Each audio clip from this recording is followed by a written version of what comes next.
लेक्चरमध्ये आपण 2 problem discuss करणार आहोत. त्यापैकी पहिला problem, let the speed of planet at the perihelion P. Okay, तर ती किती घेतली आपण VP. सो पेरिहेलियनला जी स्पीड आहे ती किती कन्सिडर करू आपण VP है ना. त्यानंतर and the sun planet distance SP is equal to RP. Okay, so म्हटलं या पॉईंटला घेऊ आपण वेलोसिटी.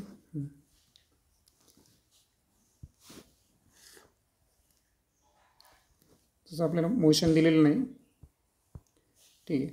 तर P पॉईंटची जी वेलोसिटी आहे ती दिलेली आहे VP. त्यानंतर सन आणि प्लॅनेट यांना जे डिस्टन्स आहे SP हे किती कन्सिडर करायचं आहे आपल्याला RP कन्सिडर करायचं आहे. त्यानंतर रिलेट RP VP म्हणजे या दोघांचं आपल्याला काय करायचं आहे, करस्पॉन्डिंग क्वांटिटी जे आहेत ॲफिलियॉनच्या त्यांच्यासोबत तुलना करायची. आता ॲफिलियॉनचं मला सांगा, A पॉईंटची जी स्पीड असेल ती कोणती असेल VA. त्यानंतर S पासून A पर्यंतचं जे अंतर असेल ते कोणतं असेल RA, बरोबर. तर यांचं आपल्याला कंपॅरिझन करायला सांगितलं. आणि दुसरं सांगितलं, will the planet tell equal times to traverse BAC and CPB. पहा BAC आणि त्यानंतर CPB या दोघांना सेम टाईम लागेल का, इक्वल टाईम लागेल का प्लॅनेटला, हा एक प्रश्न इथं विचारलेला आहे. तर तुम्हाला माहीत आहे की जे अँग्युलर मोमेंटम आहे तर याचा जनरल फॉर्म्युला काय आहे, R×P आणि Pचा MV जर आपण ॲड केला तर काय होईल R×MV किंवा आपण याला MVR असं लिहू शकतो.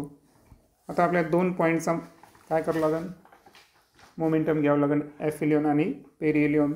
आता आपण LP जर घेतला है ना, P पॉईंटवरचं जर अँग्युलर मोमेंटम घेतला तर तो काय असेल मास ऑफ प्लॅनेट. आता मास ऑफ प्लॅनेट तर Mच असणार, ते ॲफिलियनला असो का पेरिहेलियन असो त्याचा विषय नाही. तिथलं R काय असेल RP आणि वेलोसिटी काय असेल VP. त्यानंतर ॲफिलियनचं जर घेतलं तर MRA VA.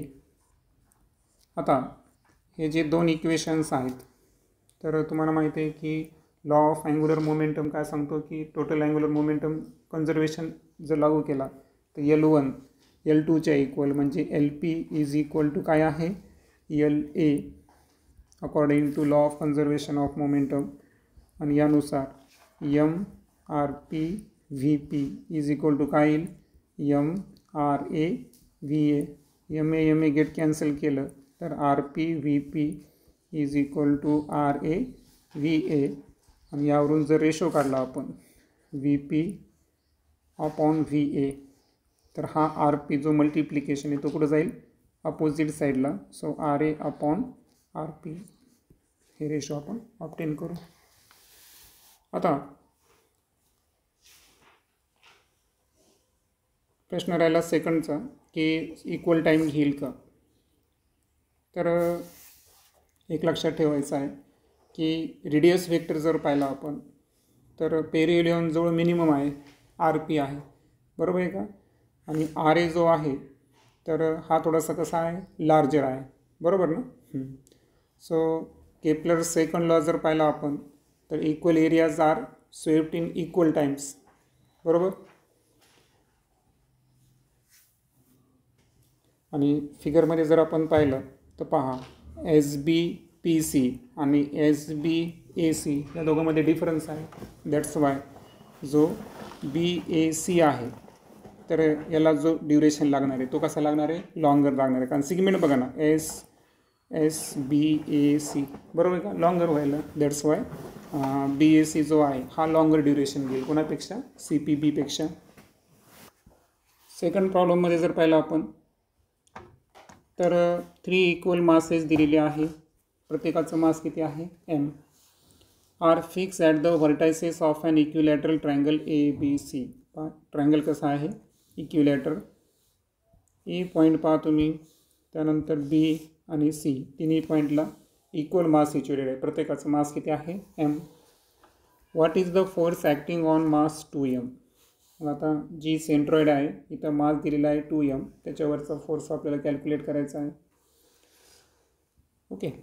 आणि सेकंड केसमध्ये what is the force if the mass at the vertices A is double. आणि जर सेकंड केसमध्ये एचं मास एमच्या ऐवजी काय करायचं आपल्याला 2m कन्सिडर करायचं आहे.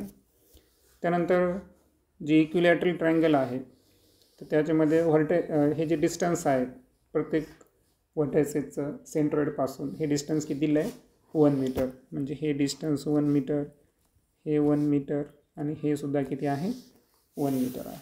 ओके, ठीक आहे. तर इथं कॅन्सल करतो कारण इथं माससाठी पण m आहे आणि मीटरसाठी पण सध्या डिस्टन्स तुम्ही लक्षात घ्या. आता आपल्याला काय करावं लागेल माहिती आहे का, की सर्वात अगोदर एक आपण काय करू, एक्स ॲक्सिस काढू या पॉईंटवरून. बरोबर. आता तुम्हाला माहीत आहे की इक्विलॅटरल ट्रायंगलचा प्रत्येक अँगल किती डिग्रीचा असतो बरं 60. आणि सेंट्रॉइडपासून जर आपण हे काढलं तर हे ॲक्च्युली त्याचे अँगल बायसेक्टर असतात की जे तिन्ही एका ठिकाणी येतात, सेंट्रॉइड तयार करतात. दॅट्स वाय हा अँगल 30 आणि हा अँगल काय होऊन जातो 30. म्हणजे वरच्या दोन पॅरलल लाईन ही त्यांची ट्रान्सव्हर्सल यानुसार कोणता अँगल करस्पॉन्डिंग अँगलनुसार हा अँगल किती होऊन चालला 30. लक्षात नाही. लक्षात ठेवायचं की जी सीनं एक्स ॲक्सिससोबत जो अँगल तयार केला तो किती डिग्री आला इथं 30 डिग्री आला. ओके. आणि सो हा जो अँगल आहे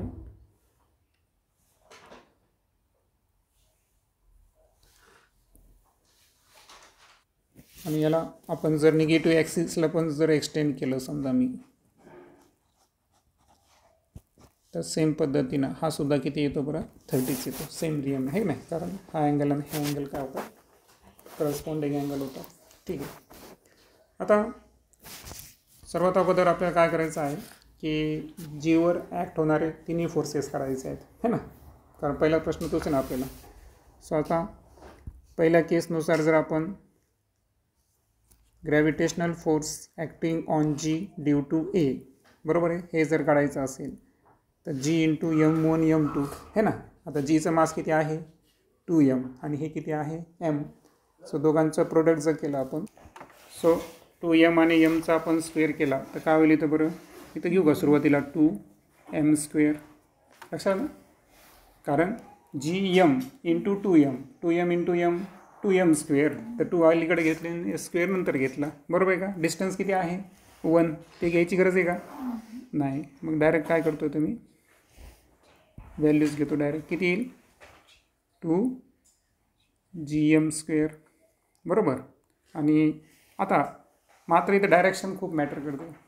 बरोबर आहे का. आता हा जो फोर्स आहे हा कोणाकडून लावल्या चालला, ए कडून जीवर लावल्या चालला. बरोबर आहे का. हा निगेटिव्ह वाय ॲक्सिसकडे चालला. बरोबर. दॅट्स वाय याचा पॉझिटिव्ह वाय ॲक्सिसला आहे आणि दॅट्स वाय युनिट वेक्टर कोणता येईल याचा जे येईल. त्यानंतर force acting on G due to B हे आपल्याला काढायचं आहे. आता एक लक्षात घ्या, m आणि 2m म्हणजे फक्त कंपोनंट महत्त्वाचा. प्रत्येक वेळेस फोर्स किती यायला 2gm स्क्वेअरच येणार. हे लक्षात आलं तुम्हाला, कारण m into 2m into g. Okay. So 2gm square हे कंपल्सरी यायला. सो फोर्स जो आहे तो 2gm स्क्वेअर. बरोबर. डिस्टन्सचं 1 आहे त्याच्यामुळे डिनोमिनेटर कॅन्सल केला आपण. आता राहिला प्रश्न कंपोनंटचा. आता लक्षात घ्या की बी हा जो जीवर फोर्स ॲक्ट करायला, तेव्हा इथं लक्षात घ्या की 2 कंपोनंट जे आपण घेणार, समजा हा एक कंपोनंट आणि हा एक कंपोनंट जर घेतला फोर्सचा, तर हा कोणता कंपोनंट आहे बरं निगेटिव्ह एक्स ॲक्सिस आणि हा कंपोनंट कोणता आहे निगेटिव्ह वाय ॲक्सिस. इकडे पण अँगल 30 येणार. बरोबर. आणि हा जे हा कोण 30चा आहे, त्याच्यामुळं याच्या समोरची बाजू कोणती असणार, कोणासमोरील बाजू म्हणजे काय असते साईन ट्रॅग्नोमेट्री घ्यायची. बरोबर आहे का. म्हणजे हा कंपोनंट साईन 30चा असेल आणि इथं जो आहे तो ॲडजस्टंट आहे, म्हणजे एक्स हा कोणता आहे कॉस आहे. बरोबर. त्यामुळं एक्स ॲक्सिसचा निगेटिव्ह आहे दोन्ही. सो इथं काय येणार -i कॉस 30 बरोबर, जो एक्स ॲक्सिसचा कंपोनंट घेतला आपण, आणि वाय ॲक्सिसचा मायनस जे साईन 30. क्लिअर. त्यानंतर कोणता घ्यायचा आपल्याला, G2C है ना, Gवर C करून कोणता फोर्स लावला आहे त्याला, इथे पण सेम आहे बरोबर. सो GM इंटू 2M म्हणजे काय झालं, 2GM², आणि डिस्टन्स 1 आहे त्याच्यामुळे नो मॅटर. इथले कॉम्पोनंट घेऊ आपण. आता पहा इकडं काय आहे बरं, पॉझिटिव्ह एक्स ॲक्सिस आहे, आणि हा कोणता घेतला, निगेटिव्ह. इथे काय झालं बरं, एक्स ॲक्सिसला जी ट्रॅग्नोमेट्री आहे तर ती ॲडजेसंट असल्यामुळं पुन्हा कॉस आली, आणि वाय ॲक्सिसला पुन्हा कोणती आली, साईन. फक्त वाय घेताना मायनस घ्यायचं, म्हणजे काय झालं, प्लस आय कॉस 30 मायनस जे साईन 30 बरोबर. म्हणजे आपण कॉम्पोनंटसुद्धा विचार घेतले, त्याच्यासाठीच आपण तो फॉर्म्युला पाहिला होता.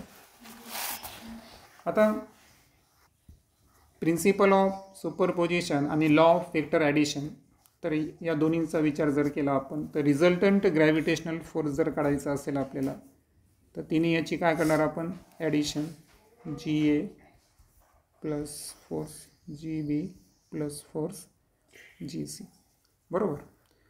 आता अशा केसमध्ये जेव्हा आपण FR आपल्याला काढायचं असेल तर होतं काय की तिघांची ॲडिशन करत असताना पहा, हे 2GM² आपण ॲज इट इज घेऊ, ओके, एक्स ॲक्सिसचा. आता वाय ॲक्सिस आणि झेड ॲक्सिस बरोबर, GB आणि GC. तर यांच्या संदर्भात आता इथं जेव्हा आपण ॲडिशन करतो ना, तर ॲडिशनमध्ये हे प्लस आणि मायनस कॉस थिटासोबत GM² मल्टिप्लाय केला तर तो काय झाला, कॅन्सल झाला. आता राहिला मायनस जे साईन 30. मला सांगा साईन 30ची व्हॅल्यू किती आहे, हाफ, मायनस हाफ बरोबर आहे का.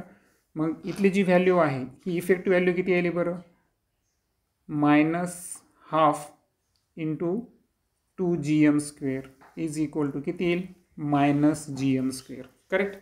आणि त्यानंतर इथली जर FCची व्हॅल्यू घेतली आपण तर सेम पद्धतीनं ही सुद्धा काय व्हायली, मायनस GM².